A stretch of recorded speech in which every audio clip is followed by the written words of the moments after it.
Hola, ¿qué tal amigos? ¿Cómo están? Muy buenas noches. Yo soy Esdras Chabot y esto es Dinero y Poder. Enrique Peña Nieto será el nuevo presidente de México. Según el programa de resultados electorales preliminares, ganó la elección al obtener el 38.15%, que equivalen a 18.727.398 votos. El segundo lugar, con una diferencia de 3.192.281 votos, equivalente al 31.64%, es para Andrés Manuel López Obrador. El movimiento progresista obtuvo 15.535.177 votos. La candidata del PAN, Josefina Vázquez Mota, alcanzó el 25.4% de votos y Gabriel Cuadri el 2.30%. López Obrador dijo que la elección estuvo plagada de irregularidades y advirtió que la impugnará. Ernesto Cervera, Macario Esquetino, muy buenas noches. Gracias por estar con nosotros. El día después, ahí están claramente los resultados que son distintos en términos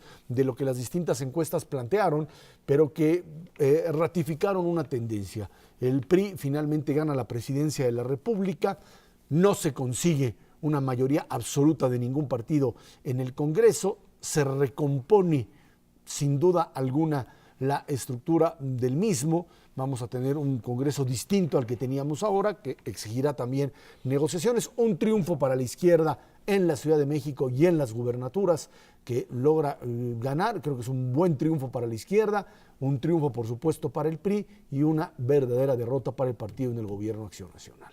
Ernesto. Sí, sin duda alguna, Esra. Yo creo que hay dos factores importantes en este contexto. Evidentemente, una cantidad muy importante de encuestadoras, incluyendo la de GEA-ISA, sobreestimó la votación para Enrique Peña Nieto. Y yo te diría, habría que tomarlo con cuidado porque lo que se ha venido juzgando es la diferencia entre el primero y el segundo lugar. Y en ese contexto, las encuestas sirven para determinar en un momento determinado del tiempo específico la intención de voto para un candidato. No sirven para determinar la diferencia entre el primero y el segundo lugar. Puedes tener ahí una muestra, como lo vemos en la pantalla en estos momentos, de las diferentes encuestadoras y cuál fue su último resultado previo a la elección. En muchos de los casos, yo te diría en prácticamente todos, estuvieron dentro del margen de error en términos de su predicción, que no es una predicción, y quiero subrayarlo, es simplemente la fotografía que tomaron antes de las elecciones para López Obrador, prácticamente todas. Lo mismo sucedió con Josefina Vázquez Mota y con Gabriel Cuadri de la Torre. En donde hubo una diferencia muy importante, yo te diría casi hasta sistémica, fue precisamente en la intención de voto para Peña Nieto. Y aquí tiene que ver un factor muy importante, que es la participación. Prácticamente todas las encuestadoras traían una participación estimada por abajo del 60%. Hay que recordar que en el 2006 fue 57%, y la votación, el número de gente que salió a votar fue verdaderamente impresionante. 63.5%, 49 millones y un poquito más. Casi 50 millones de... A mí me parece que fue un ejercicio ciudadano extraordinario, muy significativo, que de veras estaban llenas las casillas desde temprano, y esto evidentemente iba a hacer fallar parte de las estimaciones de las encuestas. Lo que para mí es importante recordar, porque mucha gente ahorita está enojado porque dicen las encuestas se usaron como propaganda. Yo creo que tenemos que ver hasta dónde estos ejercicios estadísticos pueden tener utilidad. Todas las encuestas son correctas en términos del primero, segundo y tercer lugar. Vamos a volver a verlas. Sí, ahorita van a aparecer en pantalla para que las pueda uno ver nuevamente.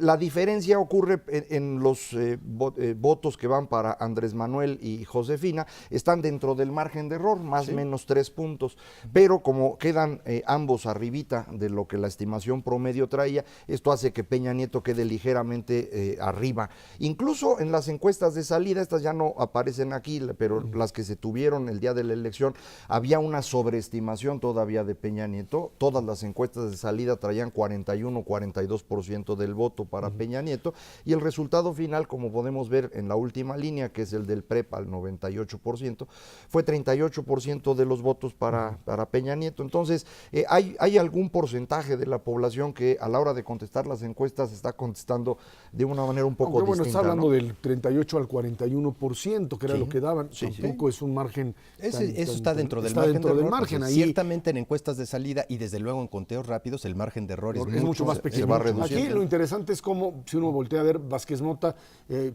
Parametría, Covarrubias, Jimsa, Mitofsky, el propio Reforma, el Universal, fíjense, todos tienen a Vázquez Mota entre 23.6 y 27, ¿sí? 22 por ahí la más baja, o 21. Bueno, 22 es la más baja que la que se tiene, y bueno, el PREP está en 25. López Obrador está en 28, 80, 30, 34, 29, 31, 28, 27, ahí está, ¿no? Prácticamente Mercaey es la que más cerca está prácticamente, así le atinó, pero totalmente en 31, y esto pues da una imagen clara de que las encuestadoras ahí estaban en lo correcto. Donde descarrilan las encuestas, y yo creo que se equivocaron, será el sereno, será el 63% y lo que tú quieras, pero están erradas en el pronóstico, y hay que asumir claramente que las encuestas se pueden equivocar a partir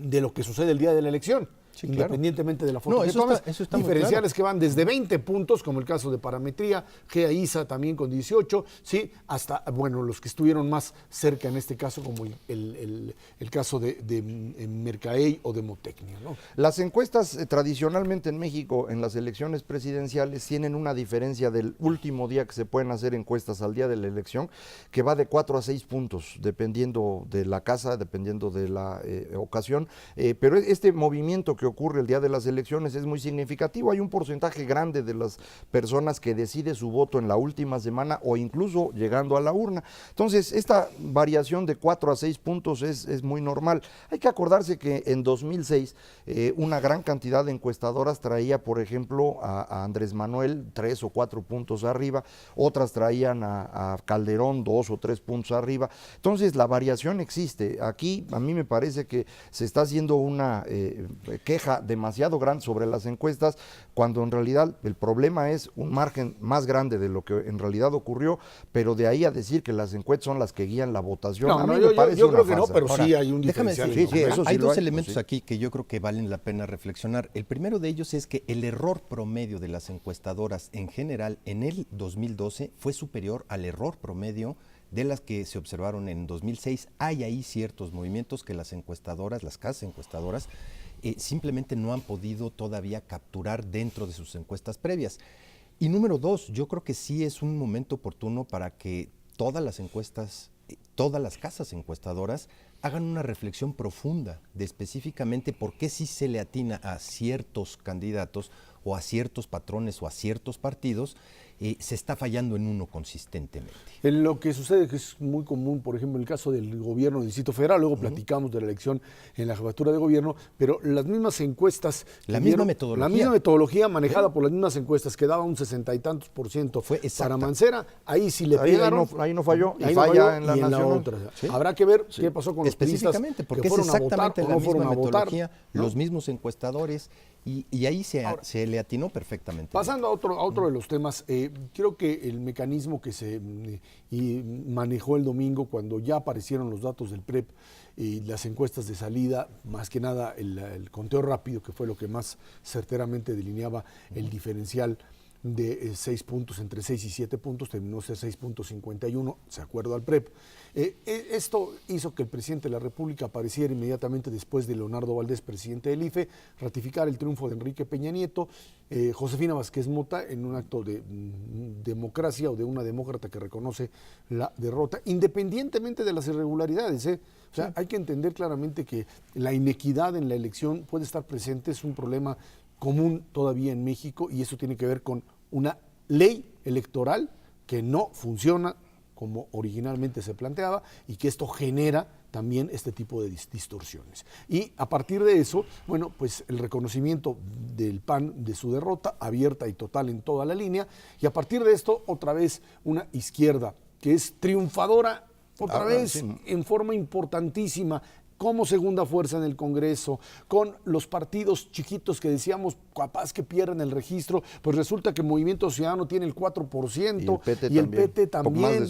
Oye, si lo sumas van a tener 50 diputados, ahorita hablamos de eso. Sí, ahorita hablamos de eso, pero y a partir de ello tienen ganan Morelos con la figura de Graco Ramírez, un buen candidato, ganan Tabasco con un expriista como Arturo Núñez, ¿sí? Ahí a los priistas les pegan fuerte en estos dos, también, bueno, le pegan a los priistas en Nuevo León. Y en el DF se llevan todo. Y en el DF se llevan prácticamente todo, un par de delegaciones que están ahí todavía en pugna, pero que probablemente las pierdan, pero ganan todo. Es para festejar. Otra vez volvemos a entrar en la dinámica de sí, López Obrador, que tuvo una votación, esto es interesantísimo, a nivel nacional tiene una votación mayor que la que tiene el PRD, sí. O sea, la figura, él y Morena, tienen una capacidad mucho mayor de la que todos nosotros, sí. Los de aquí de esta mesa, le dábamos a López Obrador, sí, pero en el Distrito Federal es a la inversa.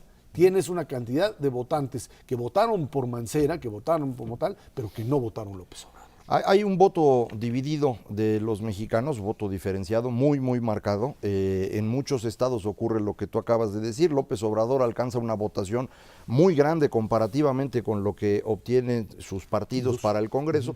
Yo calculé la variación, porque ocurre en todos los partidos. En el PAN la diferencia son 3.9% de votos entre votos para presidente, Senado y diputados. En el caso del PRI la diferencia es 4.4%. Y en el caso del PRD, PT, Movimiento Ciudadano, la diferencia llega a 21%, variaciones a veces uno arriba, a veces otro arriba. Es el caso del DF, en donde pues la coalición PRD, PT, Movimiento Ciudadano alcanza muchos más votos que López Obrador. Entonces, sí hay un voto diferenciado de los mexicanos, que eso es lo que me parece deja al PRI sin mayoría, y eso pues yo lo celebro muchísimo, porque eso era lo que a mí me angustiaba más, pero me parece que bueno, los resultados efectivamente son un triunfo para el PRI porque ganan la presidencia, pero es un gran triunfo para la izquierda que yo espero que no desperdicien ahora como sí lo hicieron en 2006. Sí, y es evidente que mientras más reacios sean a reconocer que la democracia en México y las instituciones funcionan, más operaría en su contra, porque recordemos, entre el 2006 y el 2009, el PRD tuvo una participación muy importante en el Congreso, en la Cámara de Diputados, inclusive en el Senado, y del 2009, después de la elección intermedia, pues simplemente se derrumbó, porque a final de cuentas, esta parte de institucionalidad, de democracia en México, cobra las cuentas, las cobra en un periodo relativamente corto de tiempo, y ahorita tienen una fuerza muy importante. Celebro igual que Macario, que haya que tener que negociar para las reformas estructurales y consensar con las diferentes fuerzas políticas. Todo el mundo dice que el PRI se tiene que aliar con el PAN para las reformas estructurales. Yo creo que el PRD es la segunda fuerza política, y en ese contexto es con los primeros que hay que sentarse a ver qué vamos a hacer con este país para adelante. Nada más un momentito, Macario. Yo creo que aquí el discurso de Peña Nieto, el día de ayer entrevistaba yo en la radio a Pedro Joaquín Caldwell y le preguntaba específicamente, bueno, ¿con quién van a negociar? No tienen la mayoría. Está la línea del nacionalismo revolucionario, que él la descartaba y decía, esto ya está superado. La verdad es que desgraciadamente la izquierda mexicana no ha generado un modelo moderno, que era lo que Marcelo Ebrard en algún momento estaba planteando como alternativa. Sigue la composición interna del PRD o de los diputados que estarán ahí, pues no delinea un planteamiento mucho más moderno en la izquierda. Y decía, bueno, pues es que no nos queda otra más que entrarle a reforma laboral, a reforma fiscal, a reforma del Estado. Yo quiero ver qué es lo que va a pasar con un Enrique Peña Nieto o con un Manlio Fabio Beltrones en la Cámara de Diputados, teniendo ahora como mayoría, como estructura mayoritaria, que negociar con los panistas lo mismo que trataron de negociar y que bloquearon, ahora bajo el control de Peña Nieto. Veremos si los priistas son capaces de esta negociación y si es que lo quieren, si finalmente los PRIs que están metidos dentro de la Cámara, que unos están a favor de esto y otros no porque les golpean sus intereses, o todavía siguen alineándose en torno a la figura del primer presidente priista elegido democráticamente. Yo quisiera hacer nada más un apunte sobre lo que ocurrió en 2006. Se enojaron los que perdieron la elección, dijeron que era fraude, nunca lo probaron, pero aprovecharon su presencia en el Congreso para hacer una nueva ley electoral, en la cual, según ellos, le quitaban el poder a los medios y eran más baratas las elecciones. Las elecciones salieron más caras, pero además los medios tuvieron mucho más poder, porque al hacer ilegal la compra directa del tiempo, entonces se abrió el mercado negro desde el que se hizo la reforma y fue lo que le permitió a Peña Nieto ubicarse bien. Hoy la gran queja de López Obrador no es de los votos, que le hayan quitado 2, 3 votos en las casillas, es que hay una inequidad completa desde el principio. Bueno, esa inequidad la hicieron ellos con su reforma electoral, el mismo grupo de izquierda. Entonces, sí es muy importante que diferenciemos bien estas cosas y que cuando los partidos proponen reformas se den cuenta cuáles son las consecuencias finales de sus decisiones, porque tienen una visión muy corta y luego se andan quejando de lo mismo. Ahí están los resultados, ahí está la elección presidencial. Vámonos a una pausa y de regreso platicamos con usted la estructura del Congreso, diputados, senadores y de qué manera esto incidirá en el futuro de este país. Esto es Dinero y Poder. Hasta el momento, en ninguna de las dos cámaras que conforman el Congreso de la Unión, ningún partido tendrá mayoría absoluta. Para saber cómo quedarán conformadas ambas cámaras, aún falta saber los resultados del cómputo distrital que inicia mañana. Sin embargo, ya existen algunas proyecciones que podrían variar mínimamente. En la Cámara de Senadores, la coalición Compromiso por México, PRI Partido Verde, obtendría 57 escaños, el PAN 41, Movimiento Progresista 29 y Nueva Alianza 1. En Cámara de Diputados se proyecta que el PRI y el Verde tengan 232 curules, muy lejos de la mayoría absoluta. Movimiento Progresista 140, PAN 118, Nueva Alianza 10, ni con la maestra. Hay que esperarse porque efectivamente los números se van a mover, no son estimaciones definitivas. Varias de estas estimaciones se hicieron todavía con el PREP sin terminar y aún habiendo terminado el PREP, eso no sirve para este cálculo porque hay estados, por ejemplo, Veracruz, en donde PRI y PAN están muy cerrados, la diferencia son 900 votos y esto pues a lo mejor recontando o cancelando casillas como suele ocurrir, puede cambiar. Entonces, en este momento lo que tenemos más o menos claro es que el PRI en alianza con el Partido Verde no le alcanza para la mayoría. Podría obtenerla si se une al PANAL, al partido de la maestra, lo cual hace que una de las grandes triunfadoras de la elección sea la maestra Elvester, porque se queda con 1 o 2 senadores y con 10 o 12 diputados que van a ser fundamentales para que el PRI tenga mayoría. Macario, en ese sentido, nada más el voto diferenciado del PANAL de Cuadri, pues le funcionó, no sé si fue bien estructurado o no, pero Cuadri como candidato le consigue tener también arriba del 2%. Pero y luego tiene un 4% en la votación en diputados, que probablemente es lo mismo que pasó en el 2006. 1 de 3 era la campaña. Así es, y mantienen el 4% en el Congreso, que es lo que yo entiendo que coordinan corporativamente. Es decir, el voto de los maestros, el que les piden o exigen o sugieren, es a los diputados y los dejan libres para votar por la presidencia y por eso pues Campa sacó 1 y cachito la vez pasada y ahora Cuadri saca 2 y cachito. Probablemente muchos de esos votos se fueron para Peña Nieto. Sí, probablemente. La gran mayoría. Ahí ahora, está, Ernesto, la gráfica con respecto a senadores, a la estructura del Congreso de la Unión, Ernesto. Sí, están prácticamente en la rayita y bueno, sabemos que los temas vinculados con el Senado y la toma de decisiones evidentemente están en la parte de algún tipo de iniciativas, mucho en la parte de la parte externa de las relaciones internacionales de México, sin duda alguna, pero pues están precisamente ahí en la rayita. Evidentemente no están teniendo la mayoría absoluta ni en el Senado ni en la Cámara de Diputados. Como dijimos al principio, esto puede variar relativamente poco en términos de los senadores, a lo mejor un poquito más en la Cámara de Diputados, pero yo te diría, estamos otra vez frente a exactamente la misma conformación con diferentes partidos en términos de sus pesos relativos, pero sin un partido que pueda por lo menos llegar al 51%, y eso nuevamente te va a tener que forzar a esta parte de los cambios estructurales que requiere el país, a negociarlos, a consensarlos, y esperemos que tengamos un poquito más madurez. Ya tenemos 15 años en donde eso no sucede, En 1997 fue esta primera votación en donde los mexicanos decidimos una Cámara de Diputados y una Cámara de Senadores dividida.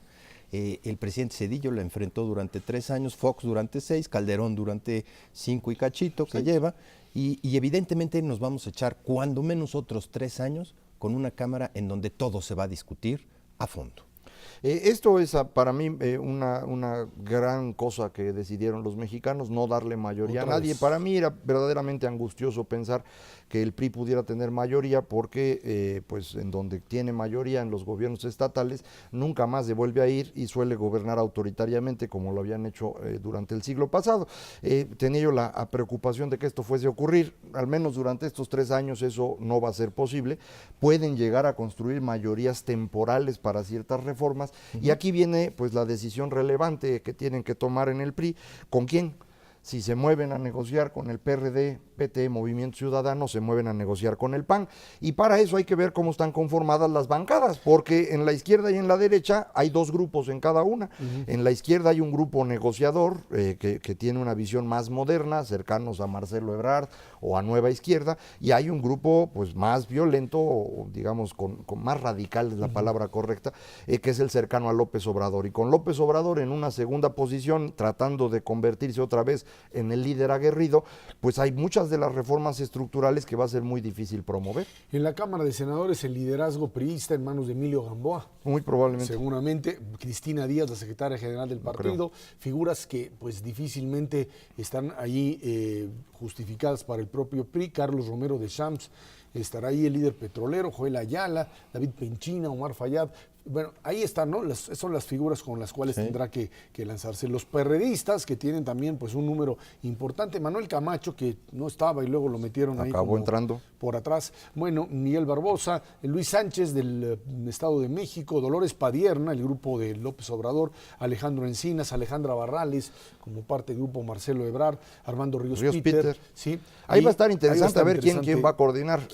Precisamente en los diputados hubo ese conflicto ahora entre Encinas y Ríos Peter, va a ver si se reproduce en el Senado. Ahora, y nada más, perdón, nada más para terminar con el PRD en el Senado, Ernesto Cordero, perdón, Partido de Acción Nacional, Ernesto Cordero, Luisa María Calderón, Roberto Gil, Mariana Gómez del Campo, serían, digamos, las figuras así más fuertes. Jorge Emilio, otra vez, el niño verde, ya ni tan niño ni tan verde, ahí de regreso ahí al Senado de la República, y Mónica Arriola, por parte del PANAL. Ellos no pueden formar fracción legislativa porque son muy poquitos, pero cobran. Eso sí.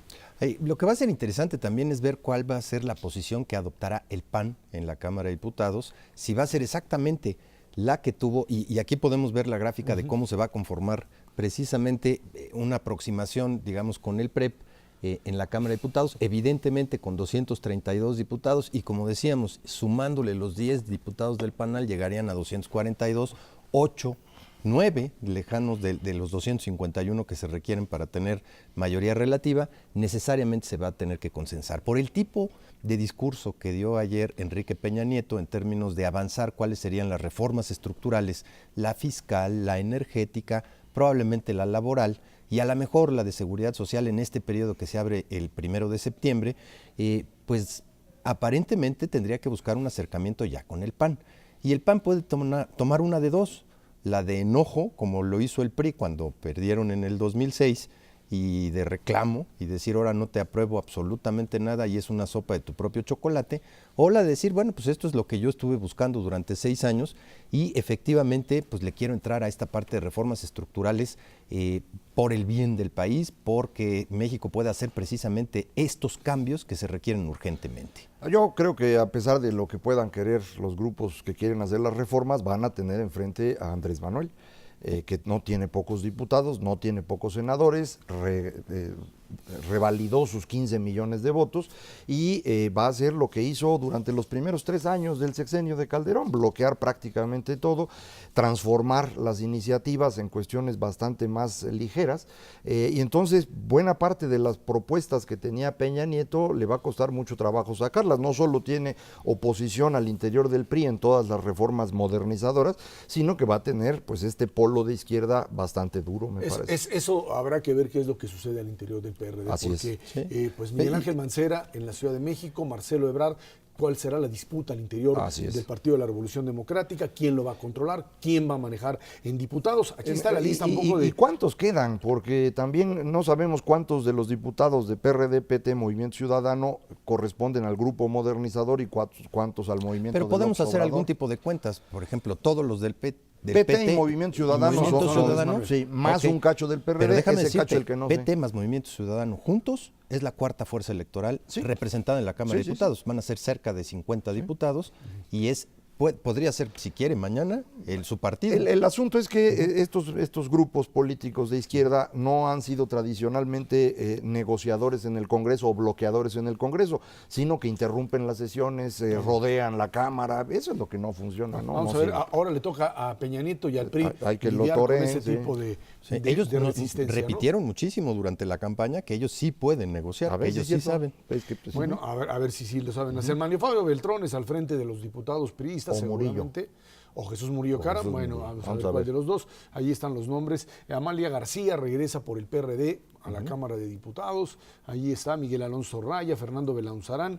Los panistas que tienen que reconstruir, ahora sí que otra vez abregar más para regresar al poder que ya perdieron. José González Murfín, Beatriz Zavala, Juan Monotorio, Max Cortázar, ahí estarán de vuelta tratando de reconstruir al panismo. Y bueno, pues ahí René Fujiwara, los nietos de la maestra. La maestra siempre gana, la maestra sí. sabe jugar a las canicas, sin duda alguna. Sí, reitero, lo decíamos hace un momento, se convierte en pues la decisión, entre si hay o no hay mayoría, y entonces puede venderse cara. A lo mejor sale más barato para el PRI acercarse al PAN o al PRD para algunas cosas que acercarse a la maestra, eso vamos a ver.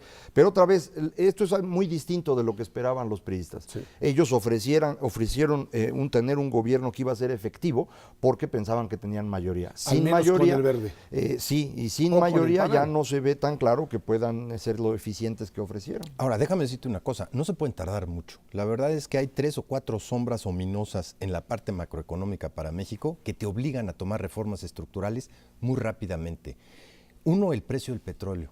Viene cayendo 30% en los últimos 3 meses. Nadie lo ha visto porque estábamos viendo elecciones, pues no, pero ha estábamos caído viendo las 30 elecciones, $30. pero la verdad es que eso tiene implicaciones para la energética y para las finanzas públicas de este país, de manera muy importante y muy rápida. Pensiones. Se te viene ya un problema con el IMSS muy serio en términos de sus finanzas específicas y de la provisión de servicios médicos hacia adelante.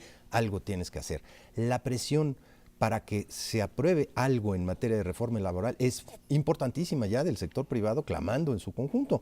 Se tienen que sentar muy rápidamente a discutir estas temáticas, porque si nos esperamos otros 3 años a ver qué pasa, nos va a alcanzar el tiempo en finanzas públicas, en petróleo, y yo creo que también en otros factores como puede ser la inflación y el tipo de cambio. La reforma fiscal es la que tendrían que sacar ahorita, en septiembre, septiembre. octubre. Vámonos, no se pueden esperar y yo no sé si les alcanzan los votos, no sé de qué tamaño va a ser la oposición de López Obrador a esto en las calles. Vamos a ver. Y quién en el PAN esté decidiendo qué va a hacer y cómo le va a hacer con el PRI. Entonces va a estar bien sabroso, o sea, sí va a trabajar el pobre de Peña, yo creo que eso no esperaba él. Vámonos a una pausa y de regreso platicamos con usted en el Distrito Federal, la zona perredista, la zona de Marcelo y Mancera, a ver cómo nos va. Esto es Dinero y Poder. En el Distrito Federal el movimiento progresista barrió con casi todos los puestos a elegir. Ganó la jefatura de gobierno, la mayoría de la Asamblea Legislativa y 14 al menos de las 16 delegaciones. Miguel Ángel Mancera obtuvo el 63.56%, una diferencia de 43.81 puntos sobre el segundo lugar que logró Beatriz Paredes de el PRI. En las delegaciones Coajimalpa y Benito Juárez, la competencia estuvo muy cerrada. En Coajimalpa, el candidato del PRI Partido Verde, Adrián Rubalcaba, gana la elección con una diferencia de 1,145 votos sobre Luis Rosendo del Movimiento Progresista, y en Benito Juárez, Jorge Romero del PAN retiene la delegación con una diferencia de 498 votos sobre la candidata del Movimiento Progresista, Leticia Varela, y todavía eso se irá a tribunales. Está por verse, sí. Todo eso se va a tribunales, sí, me queda claro que se va a tribunales. Un triunfo arrollador que desde mi punto de vista, no sé si ustedes coinciden, pero es el trabajo de Marcelo Ebrard. Marcelo Ebrard, en el momento en que López Obrador le gana la candidatura a la presidencia de la República, le dice: señor, vete a hacer tu campaña, yo me encargo del Distrito Federal, se elige finalmente a Miguel Ángel Mancera, una figura representativa y con gran capacidad, por lo menos de contacto con la gente, aparatos perredistas que están bajo el control, por supuesto, de Marcelo, independientemente de que muchos de ellos hayan estado vinculados con López Obrador, bejaranos, etcétera, ¿sí? Y en un momento me parece muy claro la utilización concreta de todo el aparato perredista para hacer ganar a Mancera dentro del DF sin ningún tipo de restricción, sin ningún tipo de pues duda con respecto a dónde tenían que estar encaminados los recursos. Eran para el Distrito Federal y de ahí el triunfo de Mancera en el Distrito Federal con una diferencia importante frente a lo que tuvo López Obrador afuera. Y aquí, pues los partidos de oposición, en particular Beatriz Paredes, se quejaba pues de lo mismo que se queja López Obrador en la otra, ¿no? Pues el gobierno del estado, de la entidad, pues estuvo ayudando, etcétera. Pues sí, así son estas cosas. La diferencia es muy grande como para hacer cualquier cosa, y Beatriz, pues claramente dice, pues perdimos y ahí muere. Falta ver todavía si el PRD logra quedarse con las 16 delegaciones por la diferencia tan pequeña que se va a pelear en tribunales. Creo que de los distritos federales en disputa, el PAN alcanzó a ganarles uno, el de Benito Juárez, de donde está la Colonia del Valle, todo lo demás se lo llevó el PRD, y en las asamblea creo que perdieron 2 o 3 de los distritos de los 40 que son. Entonces, pues es un triunfo abrumador que falta por ver en los próximos días, literalmente días, cómo esto nos lleva a un imperio bicéfalo en la izquierda entre López Obrador y Marcelo Ebrard, o si empieza a decantarse en alguna de las dos direcciones este movimiento político, que va a ser determinante para lo que se negocie posteriormente a nivel federal, pero también para las elecciones de 2018. Incuestionable, y además ahora sí las encuestas le atinaron exactamente a cuál iba a ser el resultado. No hubo absolutamente ninguna duda, ni puntos más, ni puntos menos. Y yo creo que contribuyeron muchísimo 2 factores, que fueron las decisiones de los candidatos del Revolucionario Institucional y del PAN. El derrumbe del PAN fue verdaderamente estrepitoso en términos de su candidata, con una intención de voto que originalmente rondaba los 24, 25 puntos y que se fue desplomando hasta el nivel de caerse a esto hay que añadirle la división interna del poquito PAN que había. Pues no existe PAN en el Distrito Federal, como tampoco existe PRI en el Distrito Federal. Pero tiene sus bastiones. Lo que tenías de bastiones en Coajimalpa, en Miguel Hidalgo y en Benito Juárez, ahí está su edificio, hasta eso van a acabar perdiendo. Bueno, generaron una división y un pleito interno que fue parte también lo que llevó a la debacle en el caso de Josefina Vázquez Mota. Josefina les dio más votos de lo que el PAN tenía frente a un PAN que se golpeó, se dividió y sufrió golpes incluso desde la cabeza, o sea, desde Los Pinos. Desde Los Pinos y desde el otro grupo grandototote dentro del PAN, que es el que comúnmente se le llama Yunque, no sé si es correcto o no el nombre, pero es la derecha del PAN, que también prácticamente perdió todo. Digo, ya estamos hablando del DF, pero el León, Guanajuato, que gobernaban durante 24 años, también lo perdieron. Alcanzaron a ganar Guanajuato por una cosa menor, perdieron Jalisco, perdieron Morelos, que eran también gobernadores de esa fracción del PAN. Entonces, ese partido pues tiene frente a sí la refundación o la desaparición, y también es cosa de días para que lo haga. Ahora, en términos de tener un grupo piloto y un grupo control, pues habrá que ver Miguel Ángel Mancera en este contexto qué puede hacer en términos de reformas importantes para gobernar el Distrito Federal de manera muy importante, porque ahí sí va a tener totalmente pavimentado todo. La asamblea, los delegados, para ejercer su mandato durante 6 años sin ningún problema y ver si efectivamente hay una contrastación para que te sirva para ver a nivel federal esta parte democrática que simplemente no hemos podido lidiar con ella a nivel nacional desde hace más de 15 años, vis a vis estados en donde tenemos los ejemplos contrarios, gobernaturas priistas en donde tienen absolutamente todo y simplemente no se ha podido con el paquete, otro tipo de gobernadores en donde sí, teniendo todo el apoyo de sus cámaras locales, han podido sacar adelante a sus estados, y ahora pues mediremos exactamente con esa vara por tercer sexenio consecutivo, porque fue López Obrador, Marcelo Ebrard y ahora Miguel Ángel Mancera, de tener todo para cualquier tipo de disposición y decir, si yo quiero esto, como se decía hace rato, si yo quiero que salga el sol a las 2 de la mañana, pues esa hora señor, a sale las usted. 2 de la mañana se puede, no hay ningún problema. Y tiene varios retos importantes el señor Mancera, nomás entrando, empezando por el asunto de la basura en el Distrito Federal, que es muy, muy complicado, y también el asunto fiscal. Hay que acordarse que uno de los estados que más pierde con esto de que se quitó la tenencia fue el Distrito Federal, no, hasta donde yo entiendo no han alcanzado a compensarlo bien. Entonces tiene varios asuntos enfrente que le van a costar trabajo, no está tan fácil, pero siempre es mejor cuando tienes todo en las manos. Yo creo que el asunto principal que tiene es el de controlar al PRD. Ese es lo primero que tiene que hacer. No, bueno, ahí- Ese es el primero. Sí. Sí, Y sin duda el más importante. segundo y el tercero. Sí. No, Ese es- no, espérame un segundo. Por eso lo tiene. ¿Por qué? Porque él no es perredista.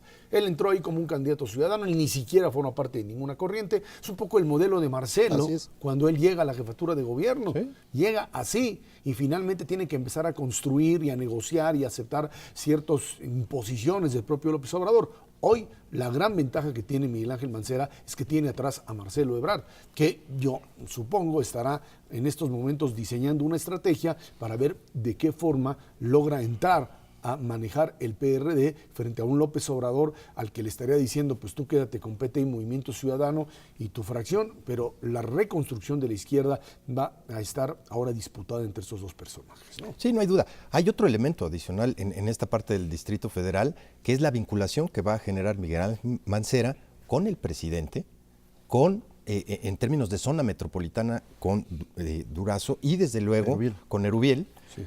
Y yo te diría también con el gobernador de Morelos. Ahí hay una zona metropolitana que yo creo que está el ambiente más favorable para generar mejores cosas de la que teníamos en el 2006. Pues es el mejor, yo creo, desde que estamos en este Sin duda. sistema democrático, desde 97. La Efectivamente, intención de hay ambos, muy buenas oportunidades. tanto en el discurso de Peña Nieto como de Miguel Ángel Mancera, es precisamente esa, estrechar los vínculos del gobierno federal. Habrá que ver Y, cuál y va a son ser. el mismo grupo político, Graco Ramírez en el estado de Morelos, que Erubiel en este, perdón, que Mancera. Mancera, Y Erubiel, pues debe ser muy cercano a Peña Nieto, Sí, o si seguro. no, pues será por embajador. el Digo, beneficio ya lo de- veremos. por el beneficio de la zona metropolitana de la Yo ciudad. creo que puede ser buena Ojalá, oportunidad, ojalá. tienes razón. Bueno, vámonos a una pausa y de regreso vamos a platicar con usted. Elecciones en distintos estados de la República, en donde también los vuelcos se produjeron en un México ahora sí que bastante diferente al que teníamos hace unos cuantos días. Esto es Dinero y Poder. En 6 estados más se eligió gobernador. En Chiapas, el virtual ganador es Manuel Velasco de la coalición PRI-Partido Verde con el 67%.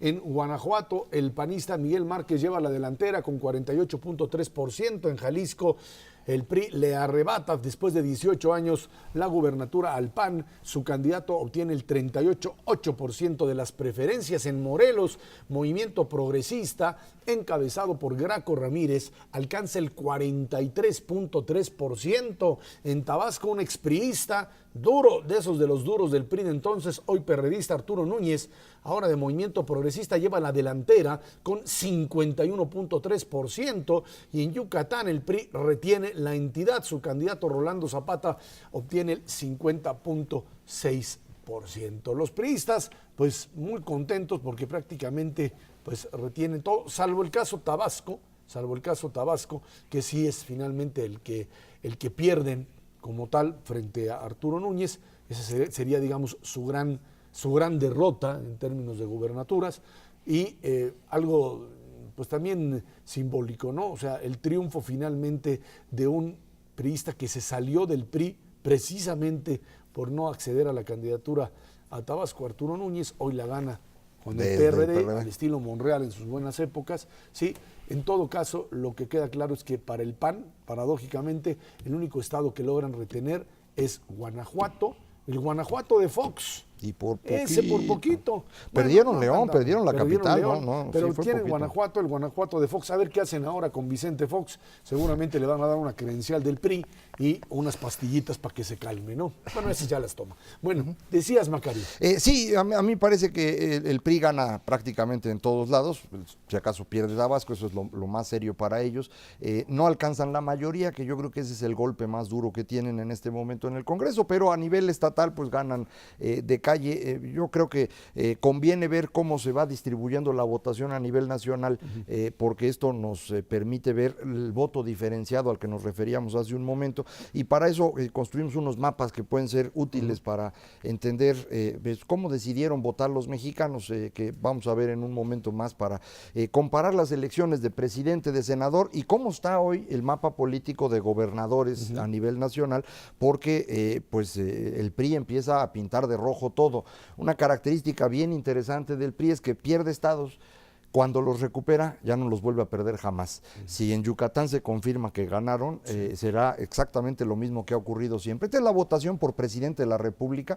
Los colores que están ahí corresponden a quién gana la elección. El que está de color rojo oscuro es los estados donde el PRI ganó por más de 5 puntos de diferencia contra el perseguidor que haya sido. Los que están de azul es donde ganó el PAN, que es el único, es Guanajuato, en donde gana por más de 5 puntos, y amarillos son donde gana el PRD por más de 5 puntos. Y marqué de color morado en donde PRI y PAN se disputan. Puede haber ganado el PRI o el PAN la votación, pero están muy muy cerquita, menos de 5 puntos de diferencia, y el color anaranjado o rojo brillante es donde PRI y PRD son los que están en disputa. Entonces se ve muy interesante, me parece, el país a nivel de votación presidencial. El PRD compite con el PRI, es decir, a pesar de que tiene en segundo lugar, únicamente en el centro y sur del país. Es decir, en prácticamente todo el resto del país la disputa fue entre el PRI y el PAN, con el PRD en un tercer lugar. Y esto es lo que a veces hace complicado para muchos entender por qué López Obrador no alcanza a ganar la presidencia. Hay una gran cantidad de personas en el territorio nacional, salvo Baja California. Que no, ahora en Baja California están prácticamente empatados en segundo lugar PRD y PAN, pero todo el resto del territorio la diferencia pues es prácticamente entre el PRI y el PAN. Sí, yo te diría, esto tiene connotaciones importantes en términos de algo que se venía mencionando desde hace muchísimo tiempo, que es la diferenciación del voto.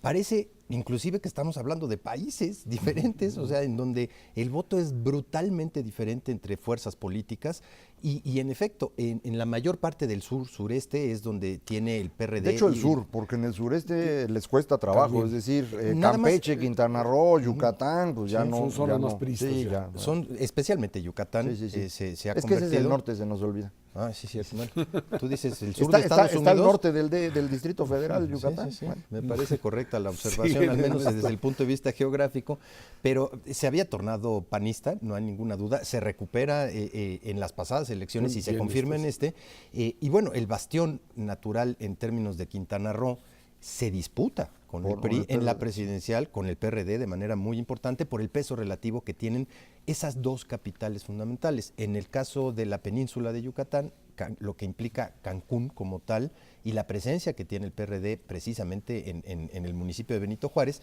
y en el caso del norte, Tijuana, en donde el PRD también tiene una presencia relativamente importante. No es que sea el estado en su conjunto o la península de Yucatán en su conjunto, son ciudades específicas que tienen un peso relativo en términos poblacional muy importante en esas dos regiones. El PRI castigado en Nuevo León, donde finalmente... Y Tamaulipas. Ahí están, pierde las alcaldías de Monterrey y todos los... Bueno, no todos, pero una gran mayoría de los municipios circunvecinos, conurbados, en algo que tiene que ver, dicen, con los asuntos de seguridad. Algo pasa en Veracruz. Estados que se han visto afectados por la inseguridad tienen un voto de castigo para el gobierno en turno, ¿no? Efectivamente, pero el voto, reitero, es diferenciado. Si vemos en un momento más la votación para el Senado, vamos a ver nuevamente esta distribución del voto que hace ver al país como algo diferente, como bien decía hace un momento Ernesto, como dos países distintos. Nuevamente aquí lo que está de color rojo oscuro, que es el que más se nota, pues son estados donde el PRI ganó la senaduría claramente, con más de 5 puntos de diferencia, y los morados es donde compite con Acción Nacional, que como se puede ver es el norte del país, pero incluyendo a los estados del Golfo, que esto es una especie de novedad. Tamaulipas siempre había sido un estado muy priista, donde el PAN no ganaba, y hoy lo ganó de calle. Y en Veracruz la competencia muy cerrada entre ellos, y nuevamente el PRD está concentrado en los estados del centro del país, incluyendo en este caso a Quintana Roo, como bien comentaba Ernesto. Y ahí también quizá hay que hacer notar que en el Senado el PAN se presenta como la segunda fuerza. Sí, porque tiene más presencia, ahí se ve, es mucha más presencia a nivel nacional que la que puede tener el PRD, porque alcanzan a ganar más estados hay que o a recordar al competirlos. auditorio que en la ley lo que establece es que al Senado van primero el que gana y luego el segundo lugar. El que gana lleva 2 senadores. Ajá. Y el que queda en segundo lugar lleva un senador. Y luego los 32 restantes se distribuyen por proporción del voto y ahí se compensa un poco el PRD.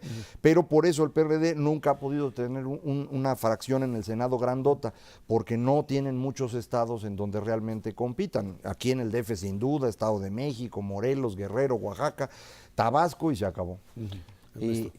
Tal vez el estado que más ejemplifica la debacle del PAN es precisamente Jalisco, en donde el golpeo fue verdaderamente terrible, en donde pues ellos gobernaron durante varios sexenios de manera consecutiva, 3 sexenios. Y ahora lo pierden rotundamente, no peleando el segundo lugar. No, peleando un tercer lugar espantoso, sí. Peleando el cuarto lugar.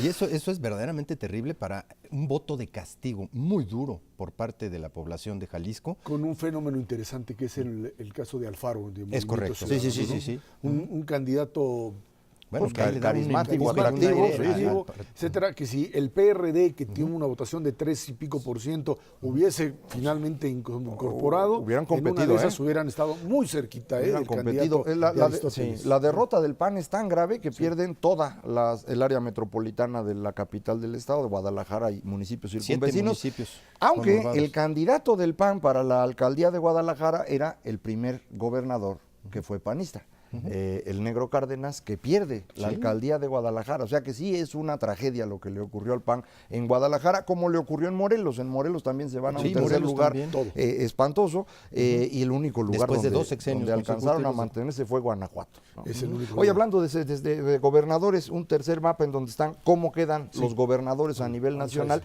Esto no es cómo fue la votación, sino cómo son los gobernadores que tenemos, de qué partidos son. Y nuevamente pues utilizamos los mismos colores. El rojo oscuro que ven ocupando casi todo el territorio nacional es el PRI. Los dos que están son 3 o 4 de amarillitos, son los del PRD, que son Distrito Federal, Morelos, Guerrero y Tabasco ahora.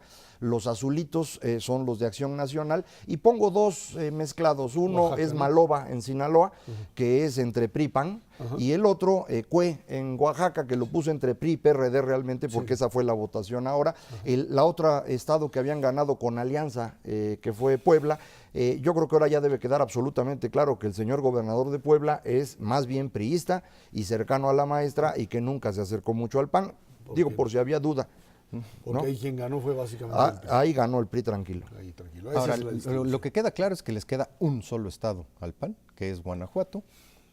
Sonora. Sí, claro, bueno, en estos momentos sí. ya vendrán las elecciones. Baja California viene el año que entra y en Baja California perdieron en esta ocasión los 8 distritos federales. En 2010 ya habían perdido todos los distritos locales, ahora perdieron todos los federales. Así que está feo para el año que entra. Es para el PAN, interesante, yo creo que hay que apuntar cómo un gobierno que no sufrió devaluaciones, que no sufrió una crisis. O sea, si uno voltea a ver el caso europeo, dices, bueno, pues frente a lo que estaban viviendo estos gobiernos, el gobierno socialista español se derrumbó frente a esto, el gobierno conservador francés se derrumbó frente a la crisis. En el caso mexicano, con una estructura económica estabilizada, con crecimiento económico en los Generación últimos de trimestres, empleos. generación de empleos, el partido en el gobierno se va al tercer lugar.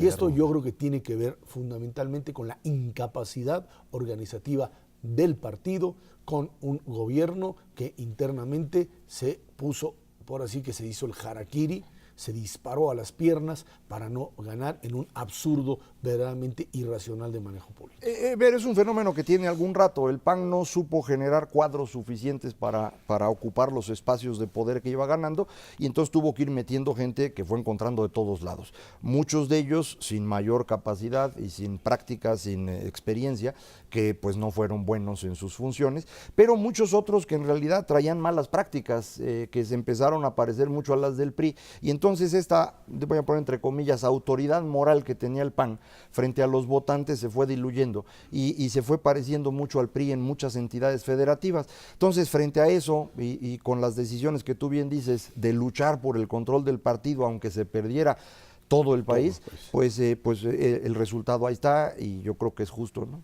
Yo creo que hay 2 factores adicionales.